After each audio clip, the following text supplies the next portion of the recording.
ನಮಸ್ಕಾರ. News room ಫಸ್ಟ್ನ ಇಂದಿನ news ರೌಂಡಪ್ಗೆ ಸ್ವಾಗತ. ನಾನು ನಿಮ್ಮ ಆಶಾ BR. ಕಾಲೇಜು ವಿದ್ಯಾರ್ಥಿಯೊಬ್ಬ ನೇಣು ಬಿಗಿದು ಆತ್ಮಹತ್ಯೆಗೆ ಶರಣಾದ ಘಟನೆ ಉಪ್ಪಿನಂಗಡಿ ಬಳಿಯ ಪೆರಿಯಡ್ಕ ಎಂಬಲ್ಲಿ ನಡೆದಿದೆ. ಮೃತ ವಿದ್ಯಾರ್ಥಿಯನ್ನು ಅತ್ತಾವುಲ್ಲಾ ಎಂದು ಗುರುತಿಸಲಾಗಿದೆ. ಅತಾವುಲ್ಲಾ ಮಡ್ಯಂತಾರಿನ ಕಾಲೇಜು ಒಂದರಲ್ಲಿ ಪದವಿ ವ್ಯಾಸಂಗ ಮಾಡುತ್ತಿದ್ದು, ಕಳೆದ 1.5 ತಿಂಗಳಿಂದ ಕಾಲೇಜಿಗೆ ಹೋಗದೆ ಮನೆಯಲ್ಲೇ ಇದ್ದ ಎಂದು ಹೇಳಲಾಗಿದೆ. ಅತ್ತಾವುಲ್ಲಾ ಮಾನಸಿಕ ಖಿನ್ನತೆಗೆ ಒಳಗಾದಂತೆ ವರ್ತಿಸುತ್ತಿದ್ದು, ಫೆಬ್ರವರಿ 14ರಂದು ರಾತ್ರಿ ಆತನ ತಾಯಿ ನೆರೆಮನೆಯ ಮೆಹಂದಿ ಕಾರ್ಯಕ್ರಮಕ್ಕೆ ತೆರಳಿದ್ದಾರೆ.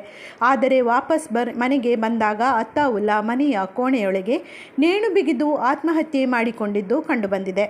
ಈತ ಯಾವುದೋ ಕಾರಣದಿಂದ ಮಾನಸಿಕ ಖಿನ್ನತೆಗೆ ಒಳಗಾಗಿ ಜೀವನದಲ್ಲಿ ಜಿಗುಪ್ಸೆ ಹೊಂದಿ ನೇಣು ಬಿಗಿದು ಆತ್ಮಹತ್ಯೆ ಮಾಡಿಕೊಂಡಿರುವುದಾಗಿದೆ ಹೊರತು ಆತನ ಮರಣದಲ್ಲಿ ಯಾವುದೇ ಸಂಶಯ ಇರುವುದಿಲ್ಲ ಎಂದು ದೂರಿನಲ್ಲಿ ತಿಳಿಸಲಾಗಿದೆ.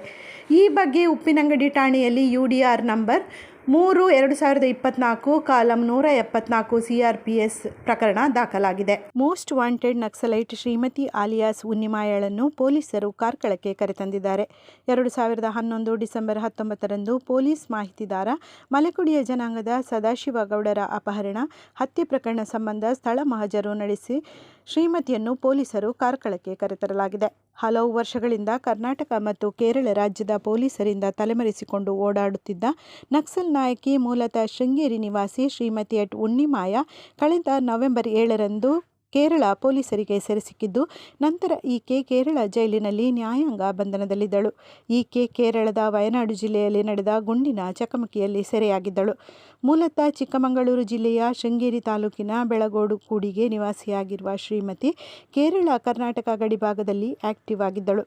ಸದಾಶಿವಗೌಡ ಹತ್ಯೆ ನಡೆಸಿದ ಕಾರ್ಕಳ ವ್ಯಾಪ್ತಿಯ ಕಬ್ಬಿನಾಲೆಗೆ ಬಾಡಿ ವಾರೆಂಟ್ ಮೇಲೆ ಶ್ರೀಮತಿಯನ್ನು ಪೊಲೀಸರು ಕರೆದುಕೊಂಡು ಬಂದಿದ್ದಾರೆ.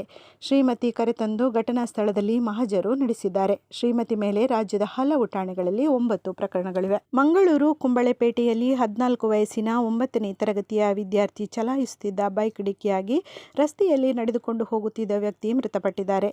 ಅಂಗಡಿ ಮೊಗರು ಪೆರ್ಲಾಡ ನಿವಾಸಿ ಮೈಕ್ ಆಪರೇಟರ್ ಅಬ್ದುಲ್ ಕುಂಞಿ ಮೃತರು. ಕುಂಬಳೆ ಬಸ್ ನಿಲ್ದಾಣದಲ್ಲಿ ಬಸ್ಸಿನಿಂದ ಇಳಿದು ಪೇಟೆಗೆ ತೆರಳುತ್ತಿದ್ದ ಅಬ್ದುಲ್ ಕುಂಞಿ ಅವರಿಗೆ ಚಾಲಕ ವೇಗವಾಗಿ ಓಡಿಸುತ್ತಿದ್ದ ಬೈಕ್ ಡಿಕ್ಕಿ ಹೊಡೆದಿದೆ. ರಸ್ತೆಗೆ ಬಿದ್ದು ಗಂಭೀರ ಗಾಯಗೊಂಡ ಅವರನ್ನು ಹತ್ತಿರದ ಆಸ್ಪತ್ರೆಗೆ ದಾಖಲಿಸಲಾಗಿತ್ತು. ಆದರೆ ಚಿಕಿತ್ಸೆ ಫಲಕಾರಿಯಾಗದೆ ಅಬ್ದುಲ್ ಕುಂಞಿ ಮೃತಪಟ್ಟಿದ್ದಾರೆ. ಬೈಕಿನಲ್ಲಿ ಈರ್ವರು ಅಪ್ರಾಪ್ತ ವಯಸ್ಕ ವಿದ್ಯಾರ್ಥಿಗಳಿದ್ದು, ಬೈಕ್ ಚಾಲಕರನ್ನು ಕುಂಬಳೆ ಪೊಲೀಸರು ಬಂಧಿಸಿದ್ದಾರೆ. ನಿರಂತರ ಸುದ್ದಿಗಾಗಿ ನಮ್ಮ ನ್ಯೂಸ್ ಚಾನೆಲ್ ಸಬ್ಸ್ಕ್ರೈಬ್ ಮಾಡಿ.